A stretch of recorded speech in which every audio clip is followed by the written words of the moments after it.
कि बजाए ये कहना कि वोटां नहीं पईयां, वो नहीं होया नहीं होया, अकाली दल कोलों सानूं ये मंगना पुछना चाहिए कि जे तां तुसीं इस इन्हां ऑर्ਡੀਨੈਂਸਾਂ ਦੇ खिलाफ हो तो फिर खुल के स्पीकर साहब के सामने कहो कि असीं इस दा खुल के विरोध करते हैं और जे लोड़ पवे वॉइस वोट विच भी बोल के भी तुसीं इस दा विरोध करो।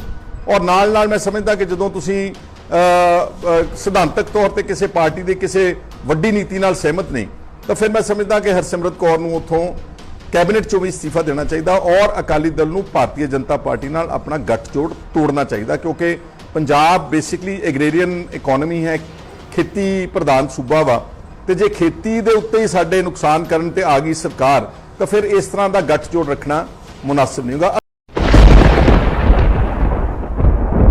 वाहिगुरू जी का खालसा वाहिगुरू जी की फतेह। गुरप्यार तुसीं सब बखूबी जानते हो कि बीते दिनी भगवंत मान का एक बयान सामने आया सी कि सुखबीर सिंह बादल झूठ बोल रहे ने, ऑर्ਡੀਨੈਂਸ ਨੂੰ ਲੈ ਕੇ ਕਿਸੇ ਤਰ੍ਹਾਂ ਦੀ ਕੋਈ ਵੀ ਵੋਟਿੰਗ ਸਦਨ ਦੇ ਵਿੱਚ ਹੋਈ ਹੀ ਨਹੀਂ। ਪਰ ਹੁਣ ਇਸ ਨੂੰ ਕੰਡੈਮ ਕਰਦਿਆਂ ਹੋਇਆ ਸੁਖਪਾਲ ਸਿੰਘ ਖਹਿਰਾ ਦਾ ਇੱਕ ਬਿਆਨ ਸਾਹਮਣੇ ਆਇਆ ਜਿਸ ਦੇ ਵਿੱਚ ਉਹ ਸਾਫ਼ ਤੌਰ ਦੇ ਉੱਤੇ ਭਗਵੰਤ ਮਾਨ ਨੂੰ ਝੂਠਾ ਠਹਿਰਾ ਰਹੇ ਨੇ ਤੇ ਕਹਿ ਰਹੇ ਨੇ ਕਿ ਇਹ ਇੱਕ ਕਾਨੂੰਨੀ ਪ੍ਰਕਿਰਿਆ ਹੈ ਜੋ ਹਰ ਆਰਡੀਨੈਂਸ ਵਾਸਤੇ ਸਦਨ ਵਿੱਚ ਦੁਹਰਾਈ ਜਾਂਦੀ ਹੈ। ਆਖਿਰ ਕੀ ਹੈ ਉਹ ਪ੍ਰਕਿਰਿਆ ਅਤੇ ਕਿਸ ਮਸਲੇ ਦੇ ਉੱਤੇ ਸੁਖਪਾਲ ਸਿੰਘ ਖਹਿਰਾ ਨੇ ਆਪਣੇ ਵਿਚਾਰ ਸੰਗਤ ਨਾਲ ਸਾਂਝੇ ਕੀਤੇ, ਮਾਰਦੇ ਹਾਂ ਇੱਕ ਨਜ਼ਰ।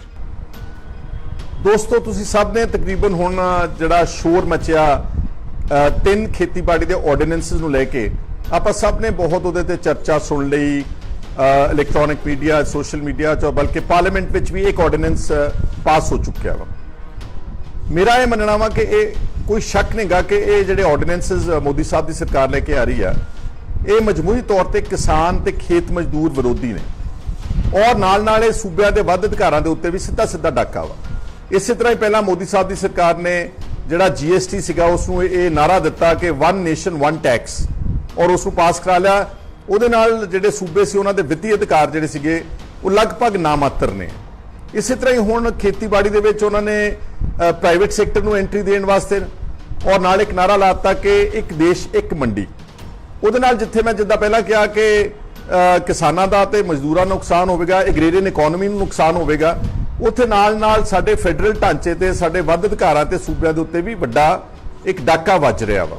पंजाब मंडी बोर्ड ਜਿਹਦੇ ਕੋਲ हर खरीद ਵਿੱਚ कणक ਤੇ ਝੋਨੇ ਦੇ हर क्विंटल ਵਿੱਚ 6% ਜਿਹੜਾ ਸੀਗਾ ਉਹ ਸਰਮਾਇਆ ਇਕੱਠਾ ਹੁੰਦਾ ਸੀ ਔਰ ਉਹ ਸਰਮਾਇਆ ਪੰਜਾਬ ਦੇ ਪਿੰਡਾਂ ਦੇ ਵਿੱਚ ਪੇਂਡੂ ਵਿਕਾਸ ਵਾਸਤੇ ਖਰਚ ਕੀਤਾ ਜਾਂਦਾ ਸੀਗਾ। ਸੋ ਇਸ ਕਰਕੇ ਇਹਦੇ ਵਿੱਚ ਕੋਈ ਸ਼ੁਬੇ ਵਾਲੀ ਗੱਲ ਨਹੀਂ ਕਿ ਇਹ ਕਿਸਾਨ ਵਿਰੋਧੀ ਨੇ। और मैं समझदा कि सब तो ज़्यादा जिहड़ा इफेक्टिवली ये खिलाफ कैंपेन किया वो किसान जथेबंदियां ने किया और ये जिहड़ा कैंपेन ज़्यादा पंजाब ते हरियाणा और उत्तर प्रदेश तक ये ज़्यादा सीमित रहा। और पंजाब दे विच काबिले तारीफ है कि जिन्नियां भारतीय किसान यूनियन 11 जथेबंदियां ने इकट्ठे होकर काफ़ी वड्डे पद्धर ते प्रेशर बिल्ड किया।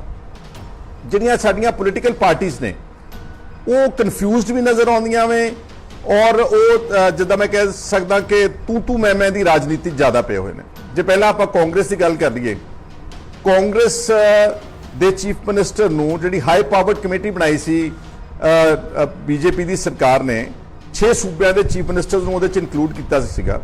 इन्हां दा फर्ज बनता सी ਜਦੋਂ ਤੁਹਾਨੂੰ मौका मिल रहा सीगा ਤੁਸੀਂ अपना ਜ਼ਬਰਦਸਤ विरोध रिकॉर्ड कराउंदे, मीटिंग अटेंड करते और उत्थे डायसेंट करते और बकायदा तौर पर लिखती नोट और जो दलीलां से उत्थे पेश कर देंगे।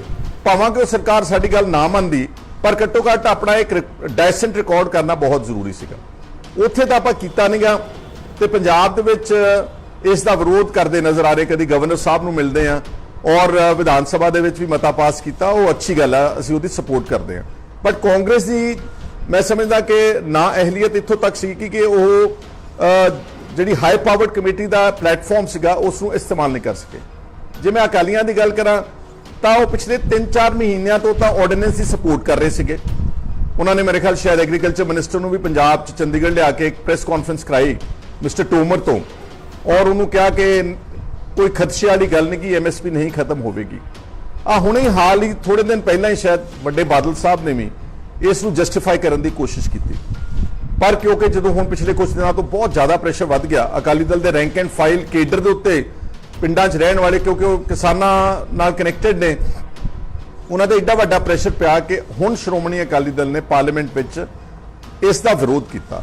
ਸੋ ਮਤਲਬ ਕਿ ਉਹਨਾਂ ਦੇ ਮਨਾਂ ਵਿੱਚ ਕਨਫਿਊਜ਼ਨ ਆ, ਔਰ ਅਗਰ ਵਿਰੋਧ ਕੀਤਾ ਹੀ ਆ ਤਾਂ ਫਿਰ ਮੈਂ ਸਮਝਦਾ ਕਿ ਹਰਸਿਮਰਤ ਕੌਰ ਦਾ ਉੱਥੇ ਇਸ ਕੈਬਨਿਟ ਵਿੱਚ ਬੈਠੇ ਰਹਿਣਾ ਵੀ ਜਿਹੜਾ ਹੈ ਉਹ ਸ਼ੋਭੇਗਾ ਨਹੀਂ ਹੁਣ ਇਸ ਤੋਂ ਬਾਅਦ। ਜੇ ਮੈਂ ਗੱਲ ਕਰਾਂ ਆਮ ਆਦਮੀ ਪਾਰਟੀ ਦੀ, ਤਾਂ ਭਗਵੰਤ ਮਾਨ ਨੇ ਵੀ ਪਾਰਲੀਮੈਂਟ ਦੇ ਅੰਦਰ ਇਸ ਗੱਲ ਦਾ ਵਿਰੋਧ ਕੀਤਾ, ਅੱਛੀ ਗੱਲ ਕੀਤੀ। ਪਰ ਜਿਹੜਾ ਬਾਹਰ ਨਿਕਲ ਕੇ ਇੰਟਰਵਿਊਜ਼ ਵਿੱਚ ਉਹ ਕਹਿ ਰਹੇ ਨੇ ਕਿ ਆਰਡੀਨੈਂਸ ਦੇ ਉੱਤੇ ਕਿਸੇ ਤਰ੍ਹਾਂ ਦੀ ਕੋਈ VOTING ਨਹੀਂ ਹੋਈ, ਇਹ ਵੀ ਉਹ ਤੱਥਾਂ ਤੋਂ ਦੂਰ ਗੱਲ ਕਰ ਰਹੇ ਨੇ, ਕਿਉਂਕਿ ਲੋਕ ਸਭਾ ਔਰ ਅਸੈਂਬਲੀਆਂ ਦੇ ਵਿੱਚ ਆਮ ਤੌਰ ਤੇ ਜਿਹੜੇ ਬਿੱਲਸ ਹੁੰਦੇ ਨੇ, ਜਿਹੜੇ ਬਾਅਦ ਚ ਕਾਨੂੰਨ ਬਣਾਏ ਜਾਂਦੇ ਨੇ, ਉਹ ਵੌਇਸ ਵੋਟ ਦੇ ਨਾਲ ਹੀ ਪਾਸ ਕੀਤੇ ਜਾਂਦੇ ਨੇ।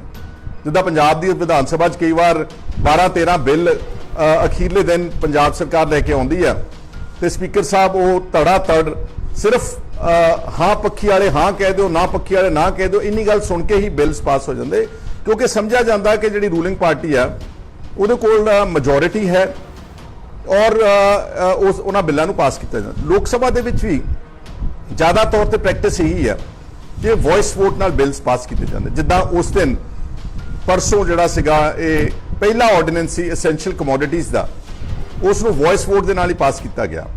ਔਰ ਬੀਜੇਪੀ ਜਿਸ ਕੋਲ ਇਸ ਲੋਕ ਸਭਾ ਦੇ ਵਿੱਚ 17ਵੀਂ ਲੋਕ ਸਭਾ 'ਚ 303 ਮੈਂਬਰ ਤਾਂ ਉਹਨਾਂ ਦੀ ਆਪਣੀ ਪਾਰਟੀ ਦੇ 543 ਤੋਂ ਨਾਲ ਕੁਝ ਅਲਾਇੰਸ ਮੈਂਬਰ, ਸੋ ਇਸ ਕਰਕੇ ਉਹਨਾਂ ਕੋਲ ਬਰੂਟ ਮੈਜੋਰਿਟੀ ਆ।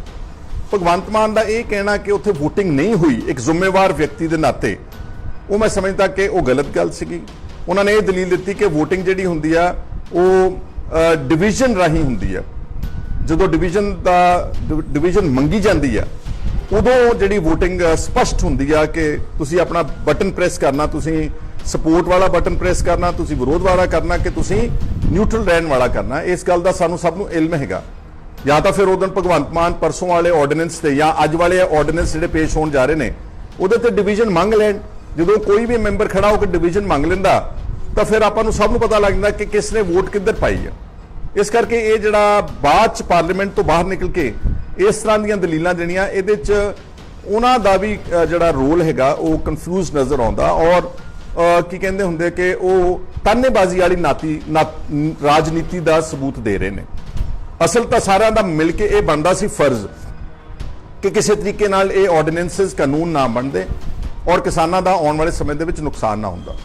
ਆਪਾਂ ਉਸ ਨੂੰ ਤਾਂ ਰੋਕ ਨਹੀਂ ਸਕੇ ਤੇ ਹੁਣ ਪਿਛਲੇ ਕੁਝ ਦਿਨਾਂ ਤੋਂ ਇੱਕ ਦੂਜੇ ਦੇ ਉੱਤੇ ਬਹੁਤ ਵੱਡੇ ਪੱਧਰ ਤੇ ਇਲਜ਼ਾਮਬਾਜ਼ੀ ਲੱਗ ਰਹੀ ਆ। ਠੀਕ ਹੈ, ਮੈਂ ਜਿੱਦਾਂ ਪਹਿਲਾਂ ਕਹਿਤਾ ਕਿ ਅਕਾਲੀ ਦਲ ਦਾ ਕਨਫਿਊਜ਼ਨ ਵਾਲਾ ਰੋਲ ਹੈ, no doubt about that. Congress ਨੇ ਹਾਈ ਪਾਵਰਡ ਕਮੇਟੀ ਵਿੱਚ ਜਾ ਕੇ ਆਪਣਾ ਰੋਲ, ਆਪਣਾ ਰਿਕਾਰਡ ਡਾਇਸੈਂਟ ਰਿਕਾਰਡ ਨਹੀਂ ਕੀਤਾ, ਉਹ ਉਹਨਾਂ ਦੀ ਕਮੀ ਰਹੀ ਉੱਥੇ। ਆਮ ਆਦਮੀ ਪਾਰਟੀ ਨੇ ਅੰਦਰ ਵਿਰੋਧ ਕਰ ਦਿੱਤਾ। ਕੁਝ ਲੋਕ ਤਾਂ ਹੁਣ ਮੈਨੂੰ ਕਨਫਰਮ ਨਹੀਂਗਾ, ਉਹ ਕਹਿੰਦੇ ਕਿ ਜਦੋਂ ਵੌਇਸ ਵੋਟ ਹੋਣੀ ਸੀ ਉਦੋਂ ਭਗਵੰਤ ਸਿੰਘ ਮਾਨ ਪਾਰਲੀਮੈਂਟ ਵਿੱਚ ਹੈ ਹੀ ਨਹੀਂ ਸੀਗੇ, ਗੈਰ ਹਾਜ਼ਰ ਸੀਗੇ। ਪਰ ਚਲੋ ਉਸ ਗੱਲ ਨੂੰ ਵੀ ਆਪਾਂ ਇਗਨੋਰ ਕਰ ਦਈਏ। ਤਾਂ ਮੈਂ ਸਿਰਫ ਇਹ ਕਹਿਣਾ ਚਾਹੁੰਦਾ ਕਿ ਜਿਹੜਾ ਇਹ ਇੱਕ ਰਿਸਪੌਂਸਿਬਲ ਪਾਰਟੀ ਦੇ ਲੀਡਰ ਵੱਲੋਂ, ਰਿਸਪੌਂਸਿਬਲ ਬੰਦੇ ਵੱਲੋਂ ਇਹ ਕਹਿਣਾ ਕਿ VOTING ਹੀ ਨਹੀਂ ਹੋਈ, ਇਹ ਵੀ ਤੱਥਾਂ ਤੋਂ ਗਲਤ ਗੱਲ ਆ। ਔਰ ਆਮ ਤੌਰ ਤੇ ਜਾਂ ਤਾਂ ਮੈਂਬਰ ਡਿਵੀਜ਼ਨ ਮੰਗ ਲਵੇ ਤੇ ਵੋਟ ਪੈਂਦੀ ਆ, ਕਲੌਜ਼ ਬਾਈ ਕਲੌਜ਼ ਹਰ ਬਿੱਲ ਦੇ ਉੱਤੇ ਵੋਟ ਪੈ ਸਕਦੀ ਆ, ਜਾਂ ਫਿਰ ਦੂਜਾ ਰਾਹ ਹੈਗਾ ਵਾ ਕਿ ਨੋ ਕੌਨਫੀਡੈਂਸ ਪੇਸ਼ ਹੋਵੇ। ਨੋ ਕੌਨਫੀਡੈਂਸ ਵਾਸਤੇ 50 MPs ਨੇ ਲਿਖ ਕੇ ਬਕਾਇਦਾ ਤੌਰ ਤੇ ਉਹਦੇ ਸਪੀਕਰ ਨੂੰ ਦੇਣਾ ਪੈਂਦਾ, ਤਾਂ ਫਿਰ ਕਿਸੇ ਮੁੱਦੇ ਦੇ ਉੱਤੇ ਉਹਦੇ ਤੇ ਬਕਾਇਦਾ ਤੌਰ ਤੇ ਵੋਟ ਪੈਂਦੀ ਆ। ਆਪਣੇ ਸਾਹਮਣੇ ਹੁਣੇ ਤਾਜ਼ੇ ਡਾਕਟਰ ਮਨਮੋਹਨ ਸਿੰਘ ਦੀ 2008 ਵਿੱਚ ਜਦੋਂ ਨਿਊਕਲੀਅਰ ਡੀਲ ਕੀਤੀ ਸੀ ਉਹਨਾਂ ਨੇ ਅਮਰੀਕਾ ਦੇ ਨਾਲ, ਉਹਦੇ ਤੇ VOTING ਹੋਈ ਸੀਗੀ, ਨੋ ਕੌਨਫੀਡੈਂਸ ਮੋਸ਼ਨ ਹੋਇਆ ਸੀਗਾ। ਔਰ ਉਸ ਤੋਂ ਪਹਿਲਾਂ 1999 ਦੇ ਵਿੱਚ ਵਾਜਪਾਈ ਸਾਹਿਬ ਦੀ ਸਰਕਾਰ ਇੱਕ ਵੋਟ ਦੇ ਨਾਲ ਗਿਰ ਗਈ ਸੀਗੀ, ਉਦੋਂ ਵੀ VOTING ਹੋਈ ਸੀ। ਔਰ VOTING ਵੈਸੇ ਹੁੰਦੀ ਆ, ਪਰ ਉਹਦੇ ਵਾਸਤੇ ਫਿਰ ਮੰਗਣੀ ਪੈਂਦੀ ਕਿ ਸਪੀਕਰ ਸਾਹਿਬ ਇਸ ਇਸ਼ੂ ਦੇ ਉੱਤੇ ਡਿਵੀਜ਼ਨ ਅਲਾਉ ਕੀਤੀ ਜਾਵੇ, ਤਾਂ ਹੀ ਉਹ ਜਿਹੜਾ ਹੈ ਵੋਟ ਦੀ ਸ਼ਕਲ ਵਿੱਚ ਆਵੇਗਾ। ਤੇ ਜਦੋਂ ਆਪਾਂ ਉੱਥੇ ਕਈ ਵਾਰੀ ਹਾਜ਼ਰ ਹੀ ਨਹੀਂ ਗਏ ਜਾਂ ਆਪਾਂ ਡਿਵੀਜ਼ਨ ਮੰਗੀ ਨਹੀਂ ਗਈ ਤੇ ਬਾਅਦ ਚ ਅਸੀਂ ਕਹਿੰਦੇ ਕਿ ਨਹੀਂ ਜੀ ਇਹ VOTING ਹੋਈ ਨਹੀਂ, ਇਹ ਮੈਂ ਸਮਝਦਾ ਕਿ ਇਹ ਵੀ ਪੱਖ ਜਿਹੜਾ ਸੀਗਾ ਉਹਨਾਂ ਦਾ ਗਲਤ ਸੀਗਾ। ਇਸ ਲਈ ਹਲੇ 2 ਆਰਡੀਨੈਂਸ ਬਕਾਇਆ ਨੇ।